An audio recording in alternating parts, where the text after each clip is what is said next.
Jay Dixon has a college degree in environmental geology with an emphasis in groundwater and fisheries from the University of Montana.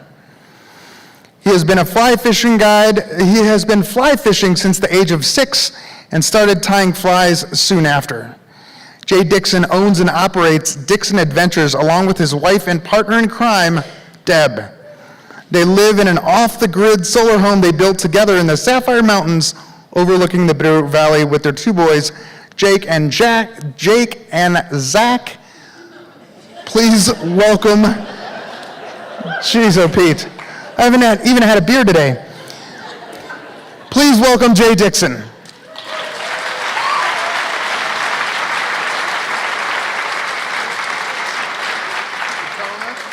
No, I gotta put that thing up. I got it. I call him Zack or Jake or what is it? Jack and Zack. So it's okay to. How's that? Is that better? Well, does that sound good? That's good. Yeah. Right there. I was worried about hunching over and stuff. So. You love it down. Yeah. We good? That's good. All right. All right. I was a little bit. I told one of my friends I was a little bit worried about making a fool of myself, and he said, "When have you ever been worried about that?" And that kind of helped. So here it goes. When I was a teenager, I had an English teacher give me the book "A River Runs Through It," and I've been a passionate fisherman my whole life. And when I was 21 years old, I moved out to Montana and transferred from the Adirondacks in upstate New York. And thank you, it's a cool country. And I lived on the Blackfoot for 4 years. Started guiding, met my wife, came down for a widespread show, had a lot of fun, and I lived not too far from the White Horse for many years there.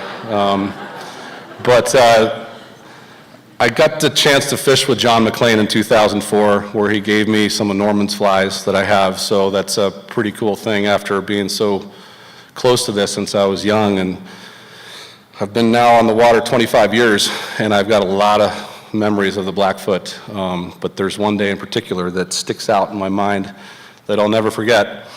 It just so happens to be the same year that Tina talked about. It was 2008, and it was June 27th. And I picked up my good friend Nick and his 14-year-old son to go on this huge adventure from Sunset Hill all the way to Johns Root, which is like a 19-mile float. And the river at this time really does live up to the name, the Big Blackfoot. As Tina was describing, it's 4,000 cubic feet per second of volume, 54 degrees of water, and lots of power. You know, Roundup rapids and big class 3 rapids and big cliff hydraulics. And we set out on this awesome day, which turned to be an 87-degree day and bright, and it was exciting because we had this long journey and there's salmon flies out, and we thought, you know, we were gonna just get after it. And the fishing on an 87-degree sunny day, a lot of times in the Blackfoot, is not great. And during the middle of the day, we had lunch and we'd had a few fish, but we watched other people struggling in the hydraulics, even watched one guy flip out of the raft, and people trying to deal with not understanding the power of the water. It's my favorite time of year to fish, actually, when it is dangerous, because you really have to know what you're doing, and it's a great time for big fish. But I was a little bit worried about this great day with Nick and his son, wondering how we can get into some fish, and I knew that we had this another adventure ahead of us. You know, it was pushing into close to, obviously, after the summer solstice, so that you can fish until 10 o'clock at night, late. And I had 6 or 7 miles from Whitaker Bridge on down, and it was 8 something at night. So I knew that in our world, I call it the magic hour. You know, that temperature is going to drop about 20 degrees, and there's caddis hatch, and there's things going to go on, and you can make a full day out of an hour. We proceeded on down through Thibodeau Falls, and we were starting to get into some fish, and sure enough, the hatch was coming out, and I was really excited about this last 5 miles in the water. A long, you know, we're probably doing a 10 or 11 hour day at this point. And you go through Thibodeau Falls, and we're, you know, bouncing around in these powerful rapids, and below that there's a section which now on the road between Johns Root and Whitaker, there's a bunch of concrete blocks there. And I'm coming down, and it's a big, what I would describe 60 to 70 foot cliff with lots of shale rocks. But in that corner there's an eddy, And getting into these eddies is kind of dangerous at this time of year. You really have to know what you're doing because there's hydraulics where the eddy meets the main river and you're, coming in there, but that's really where a lot of fish are rising in these eddies. You have to kind of power in there, and had 14-year-old Graham in the front, and I'm like, I'm gonna do this move, and I got in there. Sure enough, there's a bunch of fish rising, and the river's really loud at this time of year, when you and all of a sudden, I could hear this. I looked over my shoulder, and about 60 feet up in the cliff is a woman screaming for help. And Nick, it's so steep and all these rocks are here, I had to pull the boat over, and I said, Nick, you gotta hold the boat, and this is what we call in our world a morally obligated situation, that I've been in lots of them at this time of year, in the end of June, early July, inner tubers, lots of different other stories. But so I scale up these rocks in the same outfit I'm wearing basically, in sandals and shorts, and I'm grabbing rocks and slipping, and Nick's down there with Graham, and I finally get to this woman, and she's got her whole bottom of her left leg is completely black and blue and swollen, which I assessed was a broken leg with some of my first aid. And so I immediately said, what's going on? How'd you get here? Well, I'm hoping it's not the same sisters that Tina talks about, but she says, I was inner tubing the river with my sister, and I went off I'm thinking, it's 4,000 CFS of water, And so I did my next thing, and she was kind of slurring her words, and I said, okay, have you been drinking? She goes, no, I'm 3 months pregnant. Oh my God, I'm like, at first I was gonna try and figure out how to get her down in the raft. She's a pretty good ways up in the cliff, because she obviously fell off and was trying to get to the road, and then she stopped up the cliff. And so I managed to know at this point I need to get some help. I'm not gonna try and get this woman down this cliff with child. But now I need to get to the road. If anybody knows this area, there is no cell phone. So the only way to get help is to get to the road. And it's 9 o'clock at night. There's no way anybody else was coming down the river. She's lucky I was at this lake because I was doing this crazy float. So I managed to go diagonally across because there's all these loose rocks, and I'm grabbing every little shrub, and I'm kind of slipping, and I finally get up to the road. And sure enough, here comes a vehicle. And it's a man and a woman, and I hail them down. I said, okay, trying to do this controls first aid scene thing, and I'm like, okay, we got a pregnant woman, in the cliff. It's like, no fishermen are liars, but this is really a true story.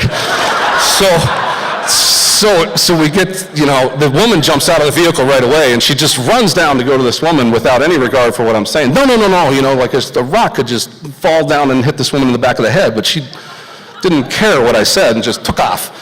Like, all right, well, I told the guy, you have to go get search and rescue and an ambulance, and he went and did that. So I then proceeded to now need to get back down to my raft in this cliff. It's not as easy as coming up, grabbing things, so I started slipping and getting down, and I'm kind of getting scared.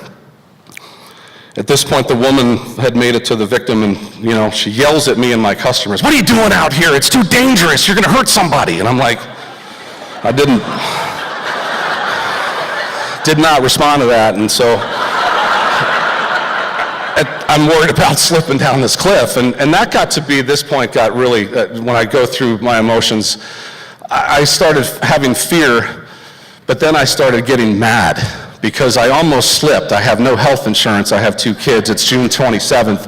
If I fall down to my death trying to save a freaking woman that's inner tubing the river at 4,000 CFS, it's really gonna suck for me.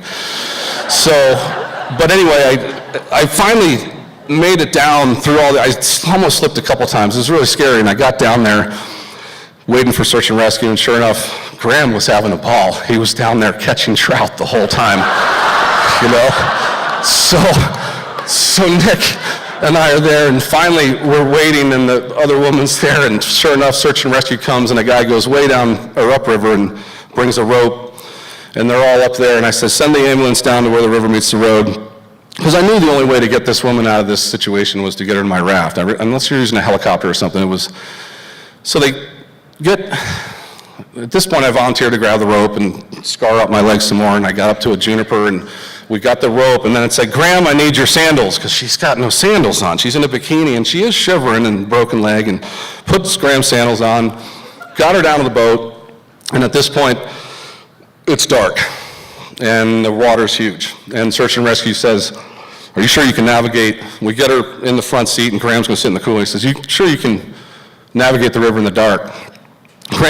Nick's fished with me for years, and everybody knows me, I fish pretty late sometimes. Nick looks at him, he goes, "We'd still be fishing right now if it wasn't for this shit."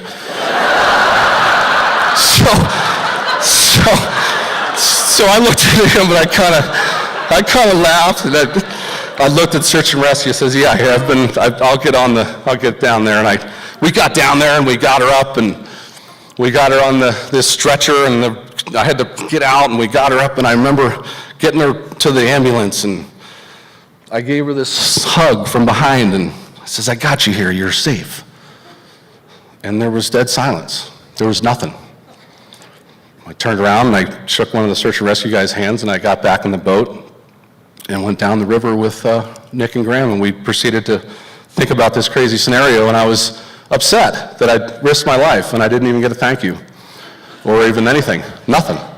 And so one of my best friends, I'm gonna run this a little bit over, just not much, but one of my best friends always tells me when we're fishing, because he's known me for 27, and this might relate to some of you, he says, "I wish 2017 Jay could meet 1997 Jay, or 2008 Jay in this point, because I realize now a lot of things have happened in my life in the last 10 years.